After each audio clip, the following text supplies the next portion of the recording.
we have, first of all, so many familiar faces here. So it's so heartening to be a part of such a wonderful, committed community. So thank you all for being a part of this experience and experiment with us. We're truly grateful. I think I know everybody. My name is Sherry Pascarella. I'm the executive director here. And I am extremely pleased to invite you to tonight's panel discussion in advance of the opening of Eternal Testament. This evening's, the whole design of tonight's events, it's actually out of form, as many of you noticed. We don't typically start our openings with panel discussions. We usually have a VIP hour. And instead, Miranda and Jeremy wanted to invite a conversation to help provide dialogue and context before seeing the exhibition, which is wonderful. So we are, each of the panelists is going to introduce themselves in their own words, starting nearest to me. Please meet DENISE SILVA-DENNIS if you don't already know her. Thank you, everyone. Thank you. I'm going to say Akwe Nintampak, that means hello, friends. Denise Kwa Widamo Natisuis, Shinikak Kwa Hasanamisko Nipmuk Nichapayawak. So I'm saying where I'm from and my last and first name. And Shinnecock Nitap is where I live. And I'm just feeling so awesome to be here this evening. And it's just such an exciting exhibit. So, and I'm Jeremy's mom.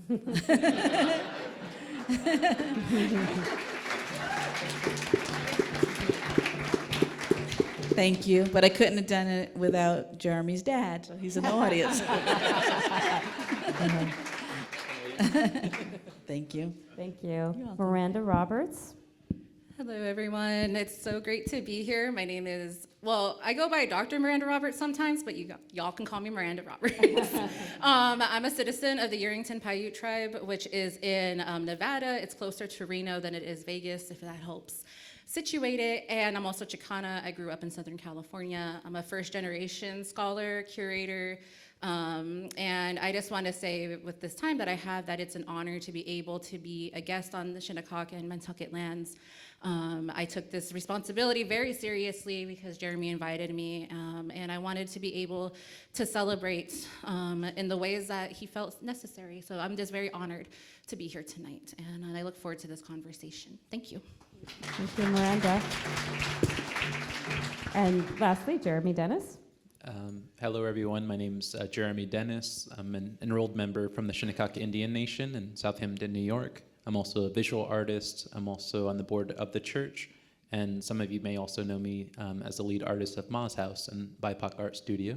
So good to be here. And thank you, Sherry. Oh, my pleasure. Thank you, guys. So let's get it started. To start, please, Miranda and Jeremy, share the idea of the show as well as where it came from and how it evolved.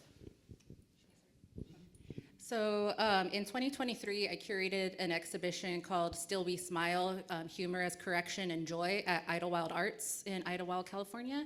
And it was an exhibition that highlighted Indigenous, Native American humor, the ways that we use humor to find joy, as well as also kind of bring attention to some of the things that more non-Native people need to become aware of when they are engaging with our communities.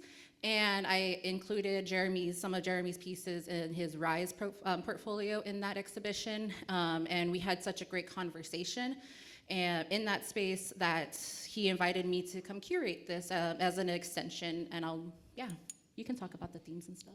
Oh, sure. Well, when we were organizing this show, Eternal Testament, we definitely wanted to think about the space that we're in. We're in a desanctified church. And I think the biggest theme, or maybe the thing to contemplate in my mind, was just the idea of coexistence and can you honor two things at once?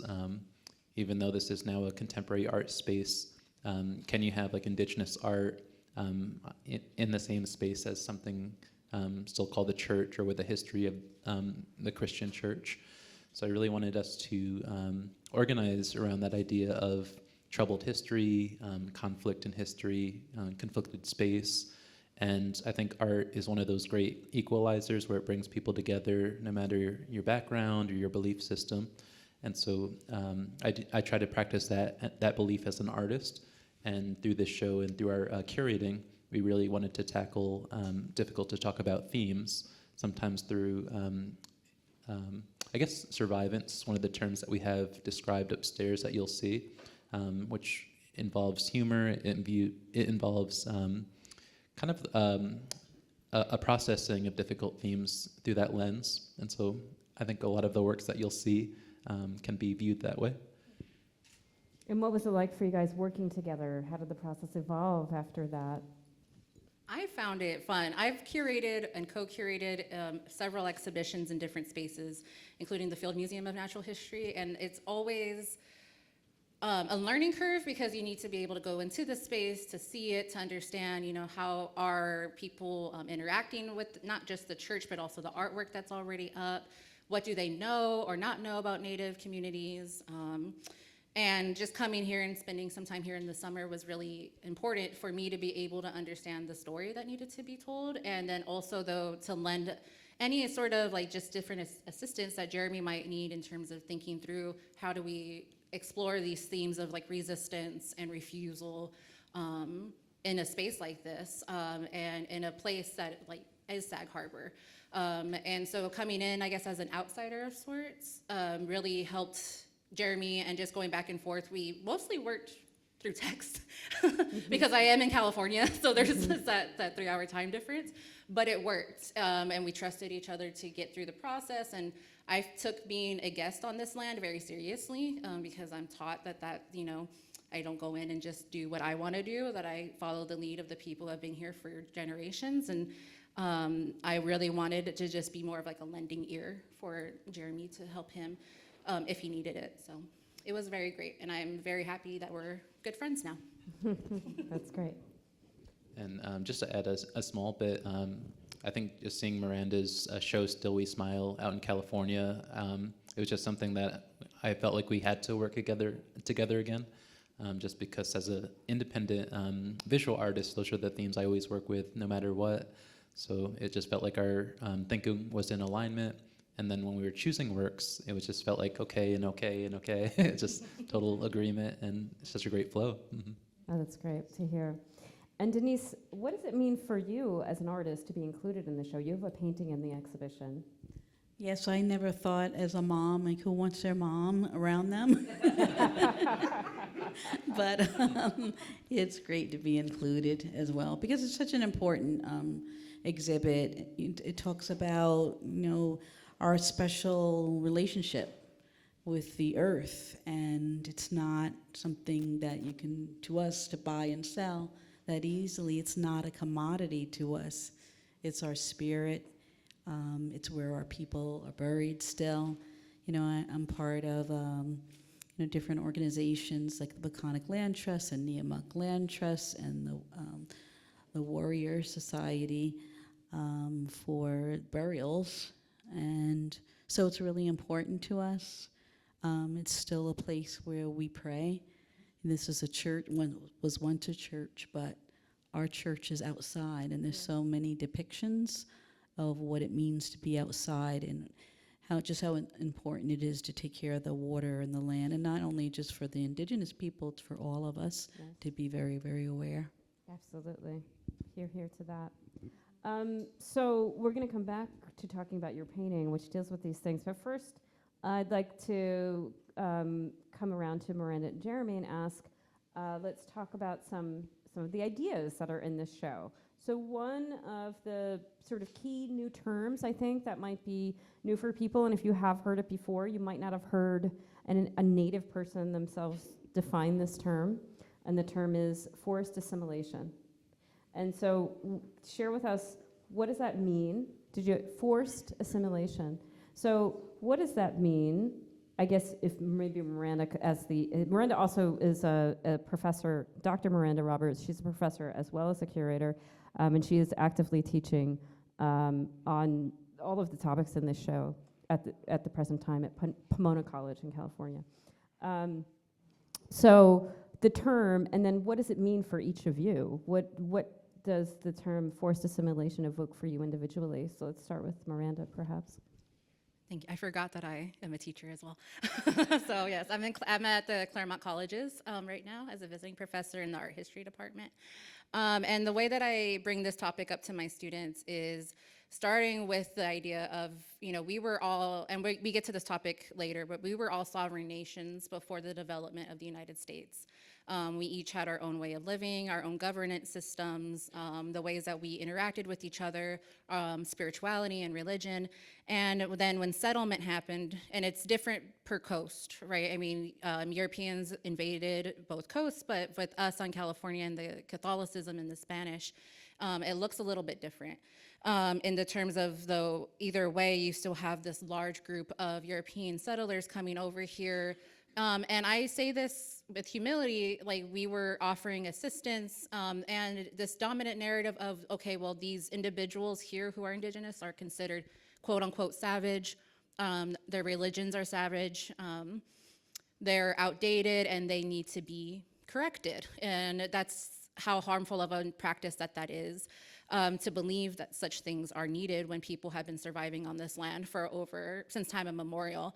And so the forced assimilation wasn't just into the mainstream once America became America, it was the education system, it was the way that you had to interact with the land, like having certain rights.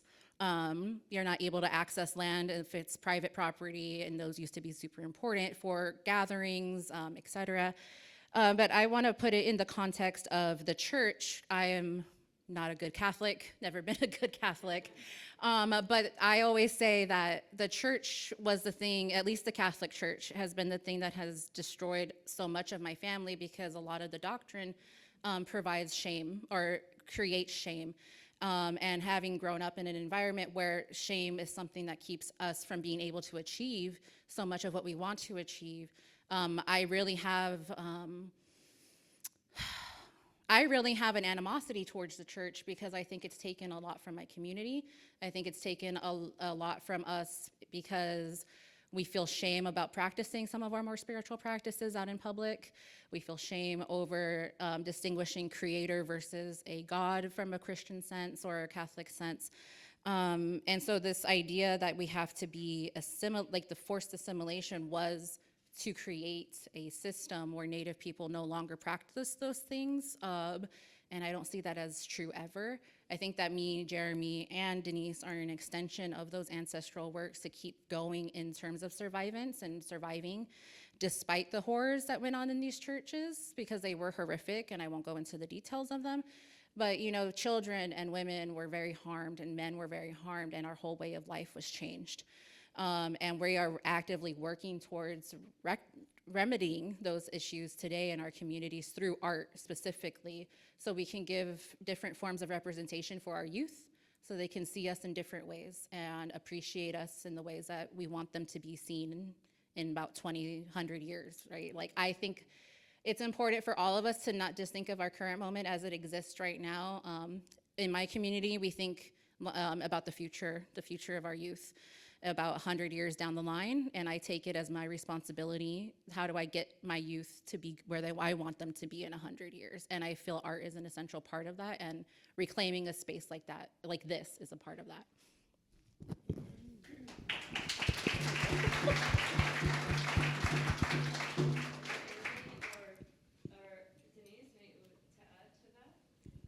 Why don't you go, Jeremy? It is hard to follow that. But as an artist, I think about forced assimilation in terms of just everyday experience and how you inform your work and what you want to talk about and share. And just telling people that you're Shinnecock, telling people you're Native here on the East End, you think that should be a source of pride, but due to the history of forced assimilation, whether it's the boarding schools or the termination policies in this country, I think a lot of people don't know that history, but at the same time, they expect you to know your language, and they expect you to have ceremonies, all these things that could have been retained and continuously practiced if not for those kind of conquest histories. So when I think of forced assimilation, I think about the work that needs to be done on both sides in terms of bringing those things back, back into practice, back into knowledge.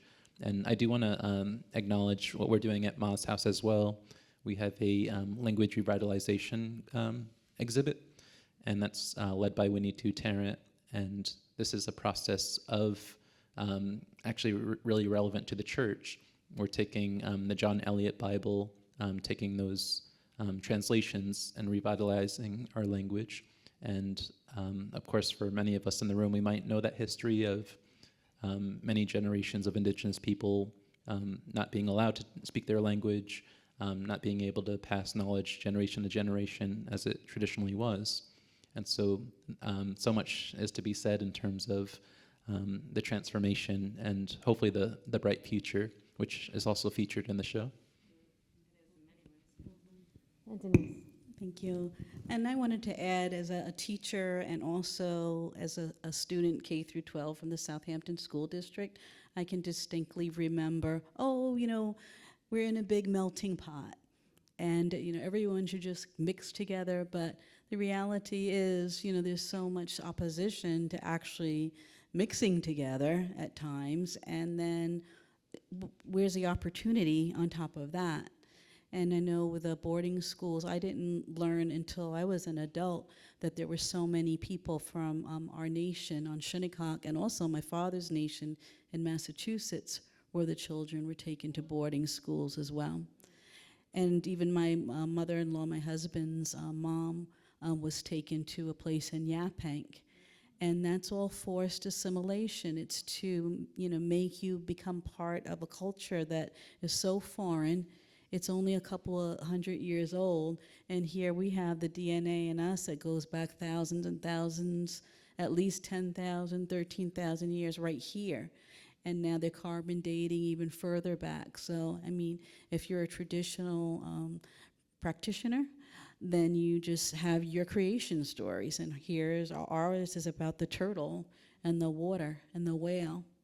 So it's just so important to have places like the church here, Ma's house, having Indigenous people come in to visit, and we find that we have so much in common, whether it's on the East Coast or the West Coast, because we have to, there has to be people who hold on to the language, who hold on to the culture, and teach it to others in our different nations to make sure that it survives. It's critical. Thank you. 2 points of context I want to add. Those are very illuminating answers, all of those. For the audience, 2 points of context. The exhibition you're about to see, it does have artists from regionally from the East End, and also has artists from across America.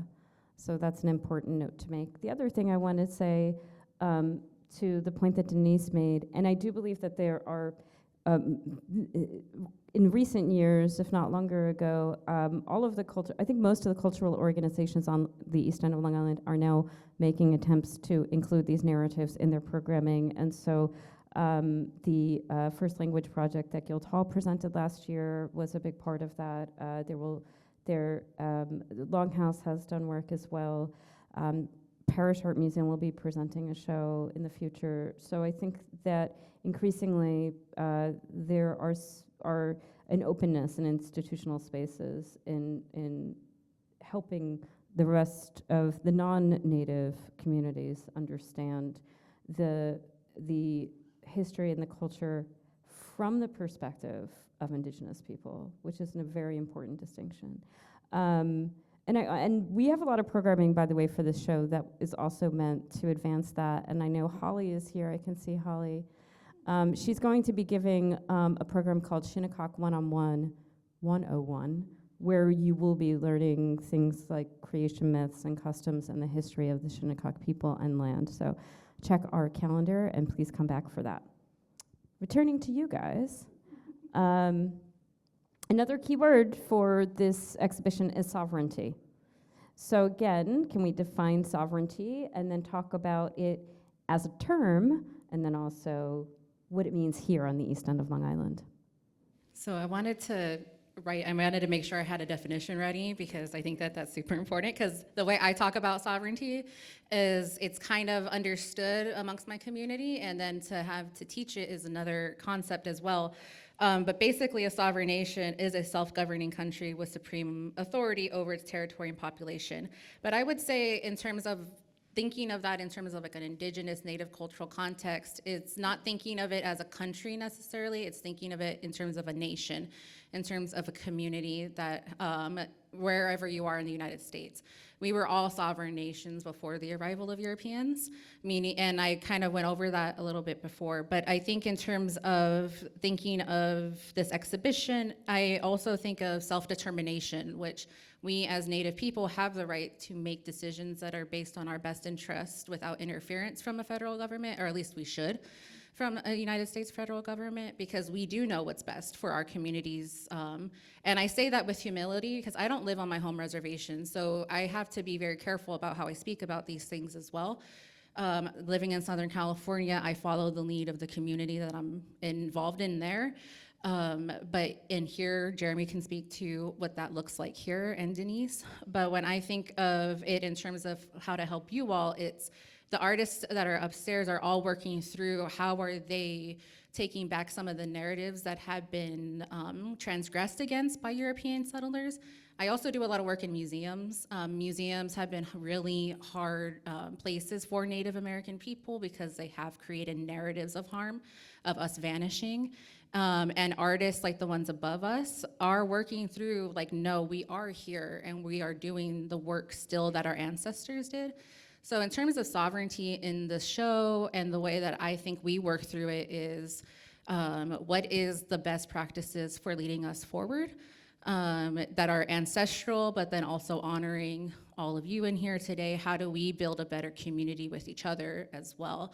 But understanding that, again, tribal nations are self-determining, and to not see them that way can almost feel patronizing, right? Because that's what happened for a very long time, was the federal government thought that, and they still do a lot of times, that they know what's best for us, which is why they put boarding schools up, which is why they took our languages from us, because they framed it that way.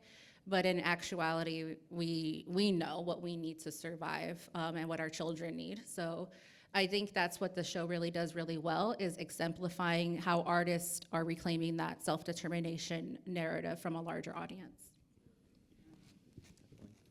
And just to add to that, Miranda's answer about sovereignty, when you first enter the exhibit upstairs, I encourage you to check out the curatorial text, because it does have a form of a land acknowledgement identifying the Shinnecock and Montaukett ties to this, not only the church, but Sag Harbor as a whole. And for Shinnecock people, we gained our federal recognition in 2010, which gave us a lot of ability to self-determine and lead ourselves and determine our own future, in a sense. But the Montauketts, I think that history should also be acknowledged in terms of their, it is something you have to kind of research on your own, but in 1910, their entire tribe was declared extinct in a Suffolk County courtroom at the same time as 100 of their tribal members being present at the decision.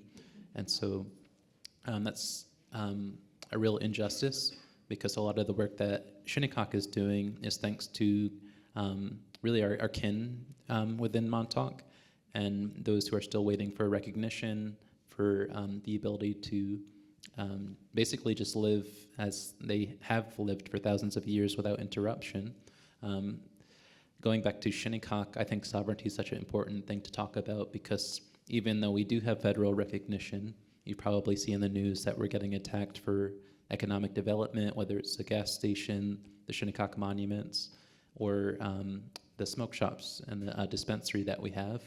So these are just all different ways that we get income for payroll, potholes, just simple things to improve quality of life. Can you clarify that? When you say potholes, it's just in case anybody doesn't know, if you're on a street in Southampton, that is the town of Southampton, who fixes a pothole?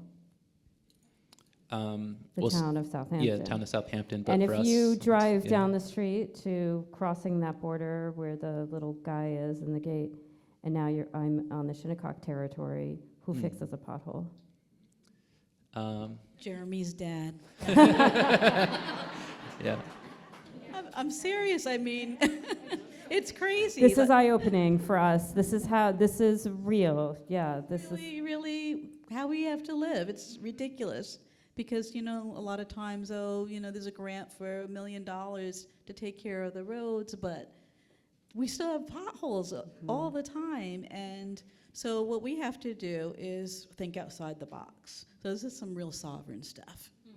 And thinking outside that box, you wave down someone who's getting their driveway paved, and you said, hey, do you have any extra materials? We've got this really bad pothole, and it's blowing out our tires, and that's crazy. Yes, that is crazy. But that's another system to just keep us in our place, to keep us struggling, to keep us second class, third class, I don't even know, third world citizens in many, many ways. Thank you guys for these answers. I really appreciate it. And Jeremy mentioned the curatorial text for just so you all know, all of the text in the show was written by the curators. And there are 3 extended curatorial texts. One is at the very entrance. So since we're going to be going up to the show this way, be sure to read it on your way out this evening. And then the other 2 are in the landing and the exhibition. And then there are some additional supplemental features that you'll check out. And one of them we have in the show is a sign that says contextual context notice. And this was specifically in thinking through a particular image in the show that is a part of a work by Tyrell Tapaha, which is of a whirling log. Is anybody familiar with a whirling log? So Miranda, I know you've had to deal with this with your students and the painful histories on many sides of the equation of the story of the whirling log. So if you could describe that history, what the cultural context notice. Also, we endeavored to make clear for every visitor, so it's posted at the bottom of each staircase and also on the landing. But share with us these stories and why you guys thought it was important to include this work in the exhibition. So, yes, the whirling log, it's so hard. Like, you'll see it, and then you'll be like, oh, okay. But it is I'm going to talk about it from the context of Dene Navajo people, but the whirling log has been used across time in different communities across the world. For Dene people, it's a sign of good luck. It's a sign of good fortune to come. When in a lot of museum collections, if you go into a museum, any national one, you'll notice that a lot of Dene cultural items have this log on it, but it mimics a swastika but it's inverted. So it's kind of hard to describe. But when I hate talking about this history, but when Hitler decided to take and appropriate the symbol, he inverted it and appropriated it for his purposes. And now, as an art historian professor, we are working through this moment of how do we talk about honoring this symbol that is only thousands of years old, that has such significant meaning for people that they feel the need to keep using it in their cultural items as well as their art pieces, but also acknowledge that it has a completely different connotation, a horrible, violent connotation for so many people within this country. And it's a hard balance. And because people have such strong feelings about this symbol. And I think it's good to have such strong feelings. And I think one thing I wanted to extend about the commentary of the curator text is there is a lot of text, but I think we did that on purpose. I notice a lot in the work I do, including academia, that reading is something that people are not engaging with as well as they should. And I think that you are all brilliant people and that you all would want to learn from us. And so I wanted to be able to we wanted to be able to give you as much information as we could using the written word as well, because that's my art. I write a lot. And we wanted to be able to extend an understanding that we understand that this symbol is harmful and completely still within the context of the world that we are living in specifically today. At the same time, how can we reclaim this symbol as a way of good luck for this Indigenous community and not be fearful of its connotations when it means this to a specific artist? And I think Tyrell does a really good job at explaining that. It's in the label about why he included it in that piece, which speaks to the land that he comes from, which speaks to the way that as a queer artist, he is working through this moment as well. And just being unabashedly Dene. Honestly, just being a Dene person, doing something, weaving that they have done for thousands and thousands of years, as being a continuation from what his family has done and what he wants to do for his future. So I think that's good. Thank you. It's powerful. Now, Denise, I want to turn to your painting because in many ways it's a painting that also, it speaks to the land, and there's storytelling in it that deals with legacy, painful issues, but ultimately it's also a painting of triumph. Can you share this story with us in your own words, please? Certainly. The painting that I did is about Sugarloaf, and it's about a mile west of where the reservation is now, the reservation borders, where I should say our nation. And as a child, I could remember my mom always pointing out that that's where our people are buried, along these rolling hills, and wave. So I'm a little child and I'm waving. I don't see anybody, but I'm waving and waving. And so I was brought up, and so many of us were brought up with that story. And I knew as a child that I was an artist, and all I needed to have was the materials so I could create. And those were some of the things that I, based my work on, that I knew the people were buried there. There was no marked graves. I just knew because my mother told me that. And so, being an adult, or even with, the work that Jeremy has done, whether he's interviewed different anthropologists or elders, archaeologists, deans of schools, going to different museums, he's gathered so much information that has helped me determine what I want to put into my art. And not only him, but also our daughter, who's Kelly Dennis, who's an Esquire. She's done so much work. So all of their work that they have done has really helped me, figure out, what I want to do with my art. It's informed it a great deal. And so part of that painting has 4 images in the sky, and they're all people from Shinnecock who have passed on. They are all people who also knew about those graves that are up there. And one is our cousin, Princess Noadana, or Lois Marie Hunter. Another one is Chief Kellis. And another one was named Wickham Cuffey. And his name was also Chief Eagle Eye because he could spot the whales, out on the ocean. And a lot of people used to come to Sag Harbor to join the boats here as well. And then the last one was a young woman who passed away when she was very young, beautiful Justine Kellis, and that was from the Wanamaker portrait exhibit. So I wanted to include 2 men and 2 women, and as culture bearers, as historical bearers, to be able to tell the story. These are real people that lived. These are real people that taught us. These are real people that held the land for us, because in this area, in this region of our country, Sawanica is the name of this land. And Sawan means a shell, and Aka or Aki means the land. So I translate it to, the island of the shells. And so I've even, with Graves Protection Warriors Society, I've joined with, people from Shinnecock and Unkechaug and Montaukett, Batiniconk. We've actually gone to New York City to reclaim our remains that were dug up from places like Sugarloaf. And we've done ceremonies there. So there's a whole story there. We've done songs to feed the spirits and to apologize that they were taken. Very powerful. And to bring them back home. And the territory was returned to the Shinnecock people a couple of years ago, is that correct? Well, with the work with Peconic Land Trust and John Halsey leading that, we are in the motion of getting the land turned back. But we struggle, because part of that we have to work with the Community Preservation Fund. And during COVID, wanted to go up to like $1 billion. And it's really so important that that money not only be used to, preserve a farm or farmland so people have beautiful vistas, but to be, cognizant that there are people who are buried there, and do not start digging anything in that area.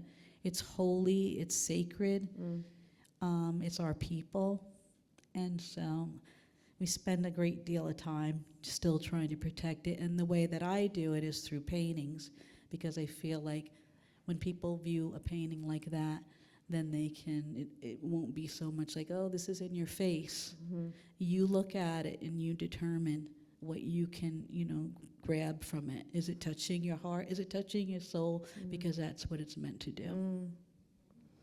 That's well said, and thank you for that. And that actually, that sort of feeds so directly into my next question, which starts with a reflection of mine.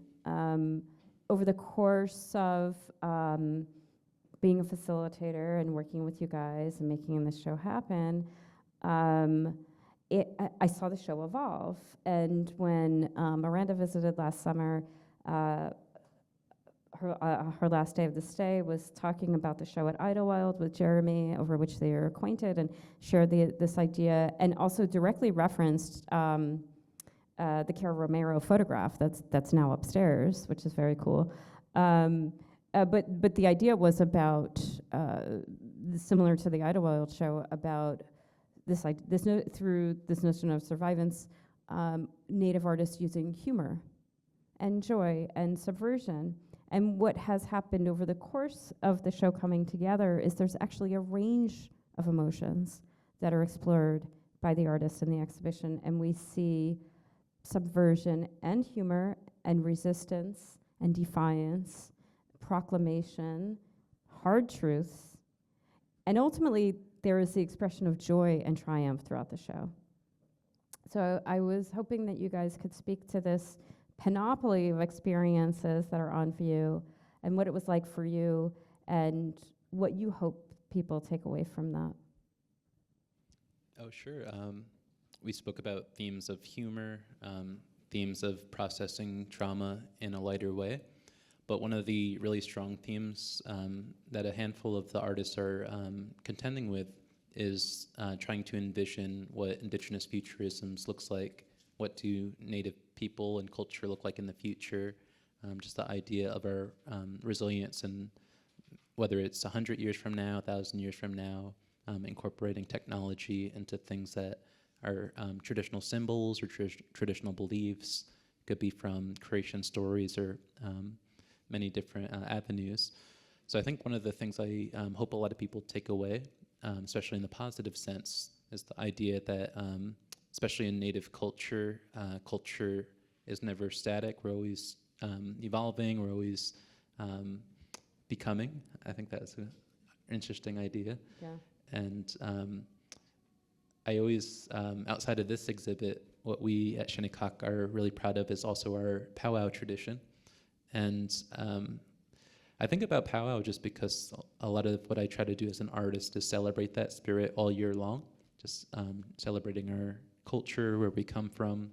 But I think a lot of people come to powwow as a child. They kind of think that they know everything they're going to know about Shinnecock or Native people and never come back. And so I'm hoping that when you go upstairs, when you check out the art, you'll be open-minded, you'll accept what you see, you'll incorporate it in what you think is Native culture, and it'll just be a transformative experience. Thank you. I have like 300 answers to this question, but I'll stick to just two. The first thing that came to mind is, this history that we're talking about, like forced assimilation, and isn't that long ago. My great great grandfather was in boarding school in Carson City, Nevada, and he was also in World War II. And I thought did it turn? Oh no, there we go. Sorry. And a lot of the time, we think of this history as being of distant past. And when everyone came home, and that shame that the boarding schools put on him, and then the violence he had to watch not only there, but then also in the war, and then having to come back home and raise a family did have dramatic effects on the way that we had to interact with not only each other as a family, but also the institutions that keep us as a community. And it's taken a long time to reclaim a lot of those things because it does get lost, or actually not lost, it just disappears for a little bit because you're just focused on surviving a lot of the time. You're just focused on the day-to-day, not necessarily the everything that makes you who you are. It's already ingrained in you, but you really have to, my parents worked 2 full-time jobs my whole life. There wasn't a lot of time for the language, for spirituality, so I had to seek it with my elders on my own and take that initiative. And I see that as an extension with all the artists upstairs of them taking the time to view their ancestral works through their own lens and to work through what it means to be in this current moment as a contemporary Native artist. And then the other part to that answer is, as someone who works with historical collections a lot, I often get asked, well, what's the difference between ancestral sacred work and contemporary Native work? And I don't see there is a difference. Native artists are just on a continuation of a practice that has existed since time immemorial of telling our stories through specific mediums available to us. Technology is here, so we understand we need to use it and employ it. But that doesn't mean that it's any further removed from the traditions that it takes to make it a good piece, whether that's going to the land, doing certain practices, doing whatever feels good to make it the piece that you want it to be. I am very appreciative of spaces like you'll see, like the Gochman Collection, like Forge, who are working in a contemporary world, Native art or even art world, but allowing all of these different ranges of voices to come through to speak to some of the hard histories, a lot of it that exists anyway, you can't avoid it. Native history is hard history. But you can see the way that we celebrate it in time. And I also think it's interesting that some of the work, I think people aren't gonna be sure if they should laugh or be a part of it or like how they should engage, and I think that's okay. I think a lot of times in spaces like the church or in other art spaces, we really want to have these solidified answers to what does this mean? What does that mean? And as Native people, not everything that we put out there isn't for everyone. Sometimes it's just for our communities to point to and say, I recognize that. So you can feel included no matter where you are in the world. And I think that you get a part of that in this exhibition that is really special, especially in Sag Harbor. Thank you. Denise, do you want to respond to that as well? Well, I was just thinking about being the Moz House workshop coordinator and how when I teach, it's not just, okay, everybody from the reservation or Indigenous people come to learn how to do a project. It's for the whole community, and that gives a chance for people to go into depth. Sometimes I'm also doing different presentations, whether it's BOCES or a school, the school district, all the adult, the teachers and administrators. And I tell them, this is part of our heritage. I'm sharing it with you. It doesn't mean to, appropriate it, and go into business or anything like that, but just to share the history. And I always do it with PowerPoint of this is the background, this is where we come from, just to make it clear that these are like holes in all of our education, including our own. Because I can remember individual teachers would teach different things about Shinnecock, but it wasn't part of the whole curriculum until now. It's starting to be in our school district, so that's a good thing. And to learn from the Indigenous people about, that we're here. We're still here. We always have been here. And just to make that clear. Thank you. Well said. We have time for a couple of questions. Oh, Paul. I understand that the museum, which has been closed for so long, is going to be reopened. There's an effort to do that. Could you talk about that? Sure. Unfortunately, the Shinnecock Cultural Center and Museum, it lost its nonprofit status around 2013, but it's always, every single day on the minds of tribal members to bring it back, how much potential it has. I think we're all here celebrating the church and this exhibit soon, and we could be doing that year-round at Shinnecock as well, so I think it's just such a yep, important priority. But I would probably, hopefully in the next year or two, look out for that.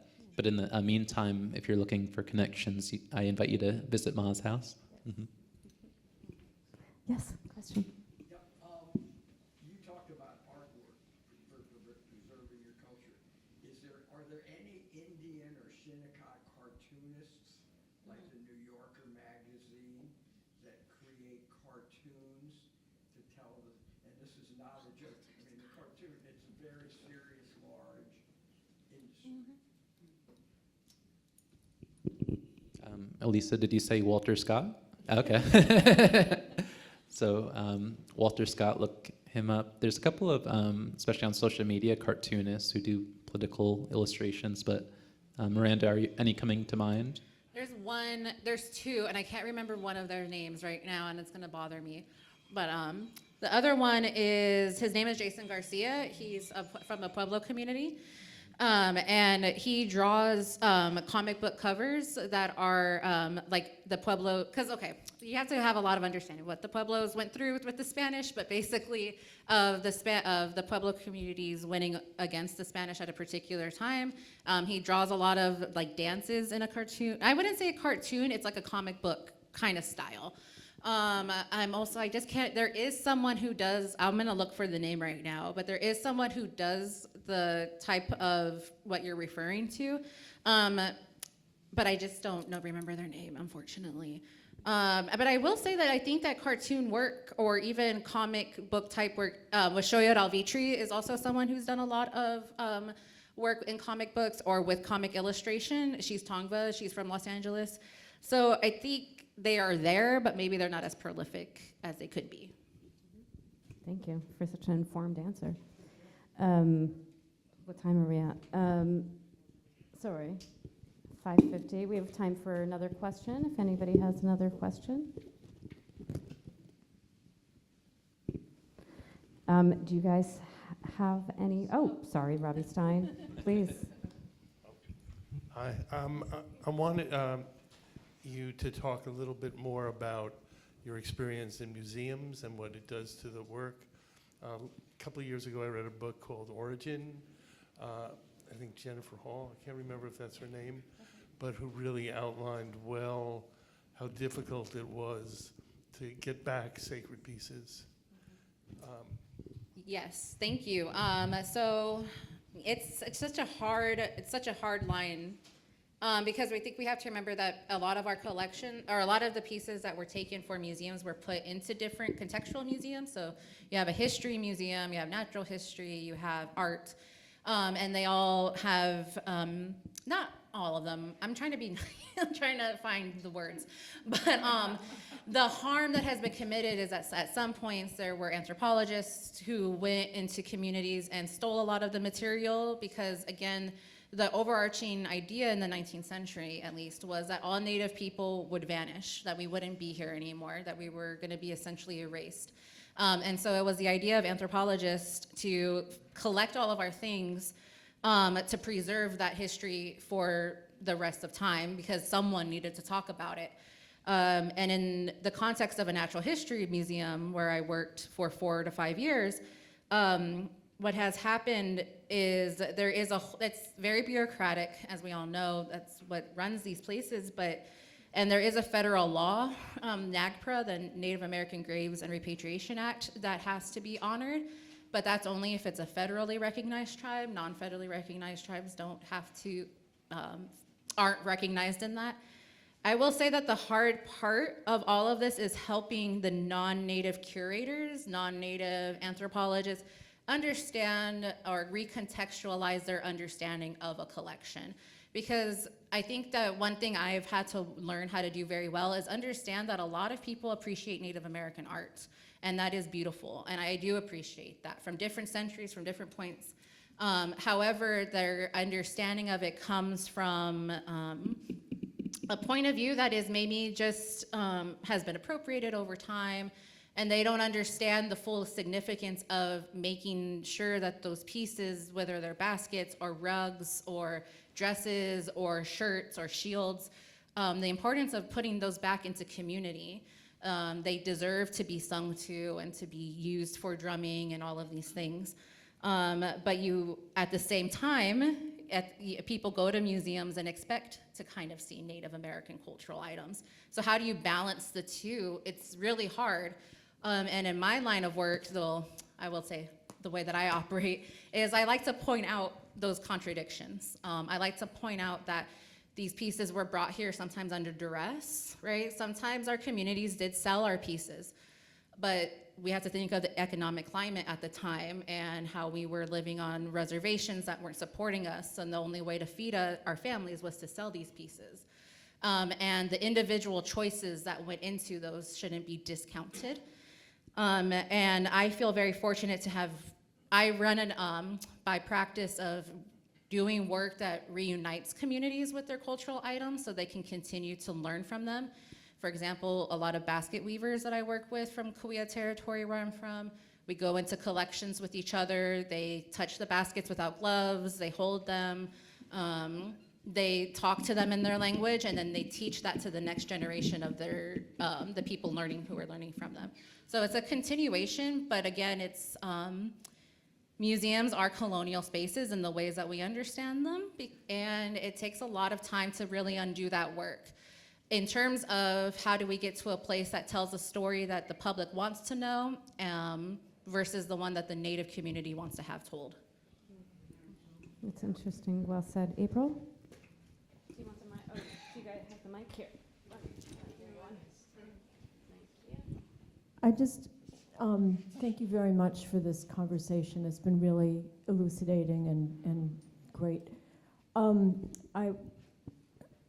I was working on a walking tour of Sag Harbor Village, and I got very interested in the Eastville community and the Sands community, and that led me to an interest in knowing more about the Shinnecock community and looking at the grave sites.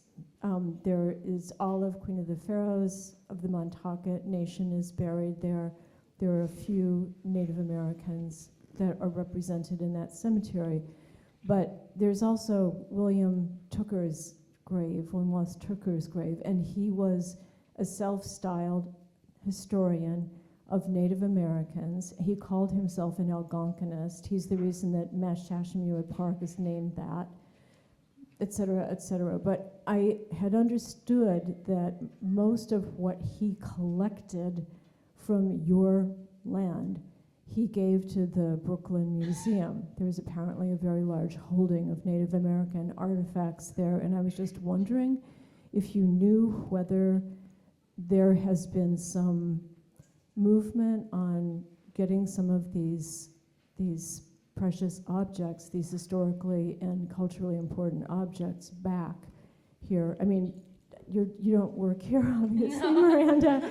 What's going on in the east end of Long Island? No. I know. I can tell you about the process. Yeah. Well, on Shinnecock, the 501c3s that I'm involved in, we're not part of the nation. We're our own little separate area. We're Shinnecock people, but sometimes you have to do things a little bit, you know, like I said before, and you know, it's not going to fit into the same spaces. But it is very helpful that we are federally recognized.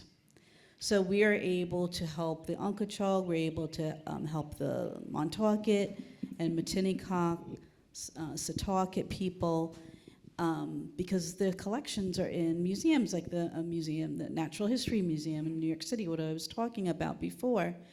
And a lot of these places do not want to return the sacred objects. They might, okay, we'll give you some bones, maybe some stones, a few arrowheads, some shell pieces. But our graves were heavily pillaged. It was just, well, it was pillaged, but there was so much that went into the ground so that when the next life came, because on what we still believe traditionally is when you pass away, you're just passing on, like really into the West, the Western realm of spirituality. And so you'll need all of these different things. So with Graves Protection Warrior Society, what we found is, you know, people just do not want, they'd rather have things down in a basement on a shelf where no one can ever see it, and then very nervously will let us just come and, look at it. But, we also work with people, we call out different allies. And one is a man who's from the Suffolk Community College, and he's a geologist. And one is, he's not a professional archaeologist, but he really loves to do the work of, identifying the different stones and arrowheads. And because we're working with them, that helps us gain access. Otherwise, a lot of times people like, oh, you don't need to have this, or we don't have this here. But we need strong allies to help in many ways. Without it, our voices are just, oh, it's just them. All they care about is a gas station. All they care about is the cannabis on the highway and cigarettes. And so, of course, we know that's not the whole story here. But yeah, it's really important. That federal recognition helped us. And we didn't have it very long. We've only had it, for maybe 10 years now, and that's it. And before, we were just like the other nations. We couldn't get access to this. We couldn't get not taking seriously at all. And, it's just still a struggle. Someone just asked me, well, why do you think it's a struggle? I said, I can't vouch for why people, are against us. All I can vouch is that people are for us. And those are the allies who take the time to be interested in what we're talking about, and to, have these big hearts, to help and to listen. So. Do you mind if I answer really quickly? Yeah, we are. Okay. Yeah. Okay.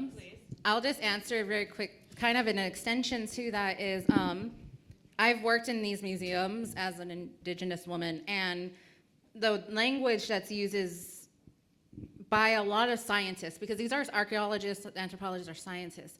They don't want to give back these items because they still see a value to be studied. They still see for whatever reason, they want to study these pieces according to their principles, to their context.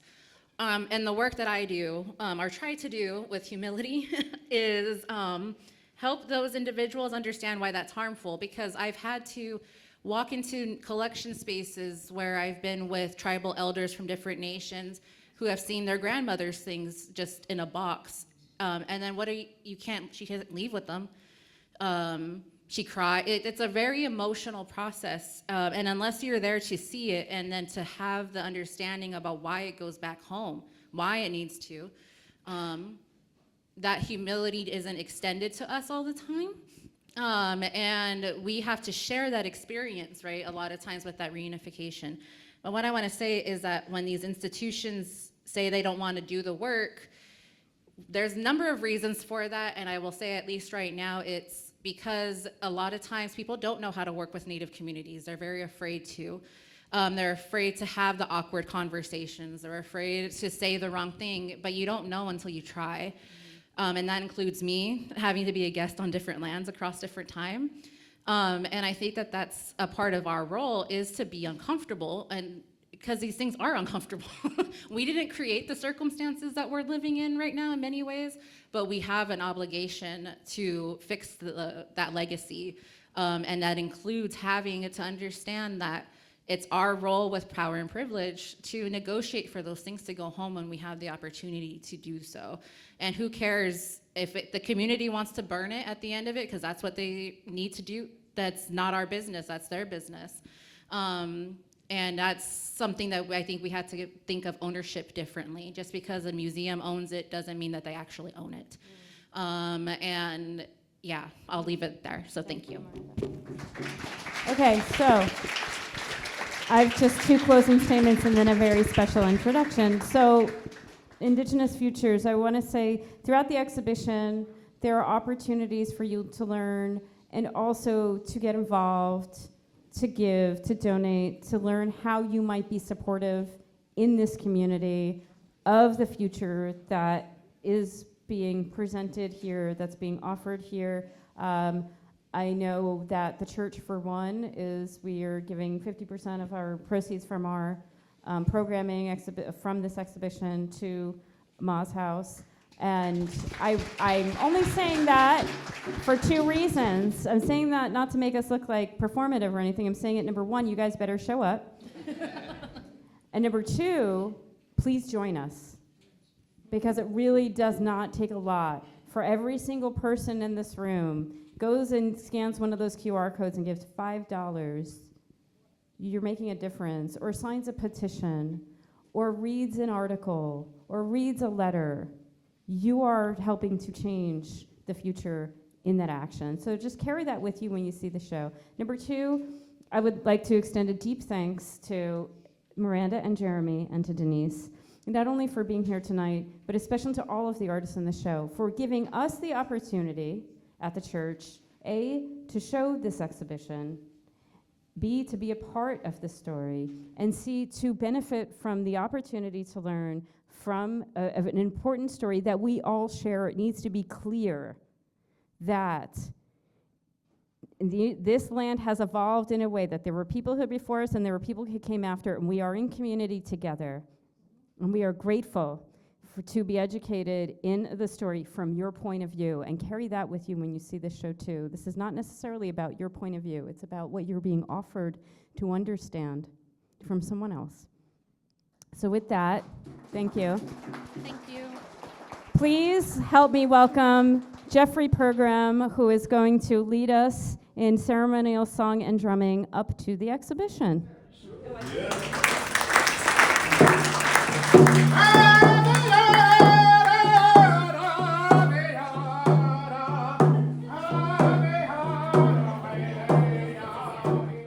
Elisa's work is so beautiful with her way of words, her singing, and her way. You were just so transformative in your experience in the way that you bring your power to a space. And I really wanted that to be here, specifically with the hymns that she has from her community, as an act of reclamation, rather than to say like these hymns belong here, is that there are hymns that we have in our nations that we still sing, that we still celebrate, that deserve to be remembered in their language. So without further ado, Elisa.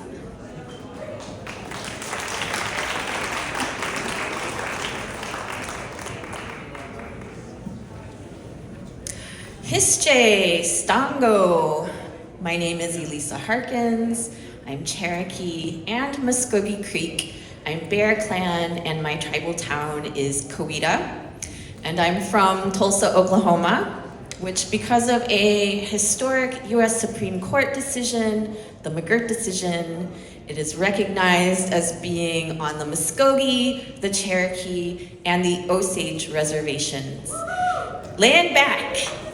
In 3, can I get a land back from all of you? 1, 2, 3. Land back. Hithi mahi, very good, y'all. Okay, I'm going to sing some songs for you. This first song is a Muskogee Creek and Seminole hymn. The hymns are older than any of us, and we know that because they traveled on the Trail of Tears, which was the forced removal of the Cherokees, the Muskogees, our Choctaw relatives and others from the southeast, Alabama, Georgia, that area, to Indian Territory, which we now call Oklahoma. And this is an encouragement song to keep going, to keep walking on that genocidal march. And the lyrics are Es pogides omis gethiskos, or this may be the last time, we don't know.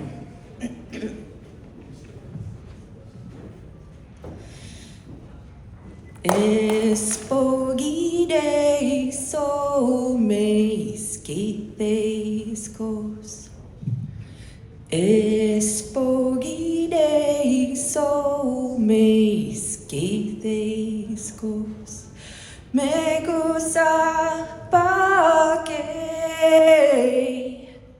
apeyana, Espogides omis gethiskos, Espogides omis gethiskos, Bomabaldake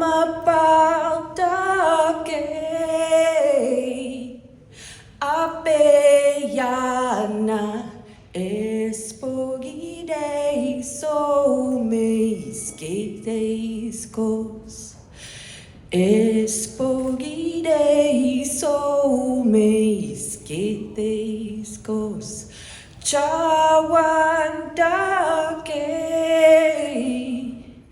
Apeyana Espogide so meisketes kos Espogide so meisketes kos Espogide so meisketes kos. No, thank you.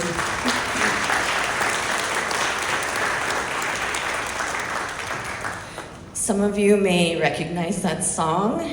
It was covered by the Staple Singers as well as the Rolling Stones. You just heard the Muskogee Creek version. I just recently found out that there's also a Gullah-Geechee version.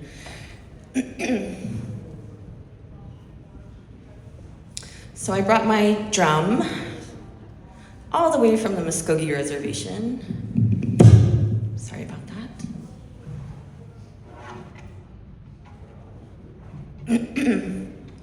So I made this drum 2 years ago, and I had the help of my friend Jim, who runs our sweat lodge, and he helped me make this drum so that I could lead songs in our sweat lodge ceremony. And so I was born on August 10, 1978. And we weren't granted religious freedom until August 11, 1978. So it is my great honor and privilege to share these songs with you. This is the Eagle Song.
one of our other ceremonial songs. This is Ate Wakantanka.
I have one more Muskogee Creek and Seminole hymn for you. These songs are still sung in our churches today, and when I first heard this song, I said, I know that song, and I was with my friend, and he said, no, you've never heard that song, and but I felt like I knew it, like I knew all the words in Muskogee, and I found out that my family, my biological family, comes from a long line of Muskogee Creek ministers. Even the women were ministers, so it must be that thing that they call ancestral memory.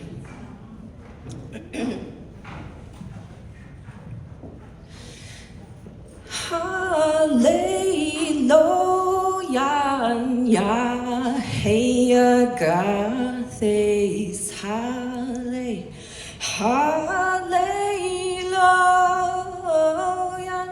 hallelujah,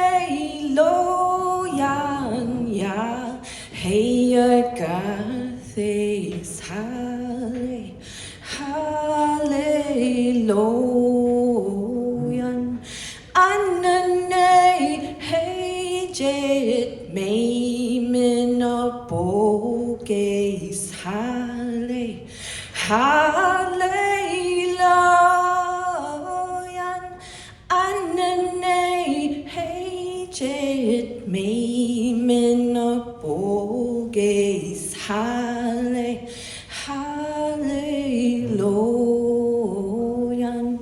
Jesus abaget me menoboges hale hallelujah. Jesus abaget me menoboges hale hallelujah. Hallelujah, Yahweh Gathes, Halle, Hallelujah, Hallelujah, Yahweh Gathes, Halle, Hallelujah.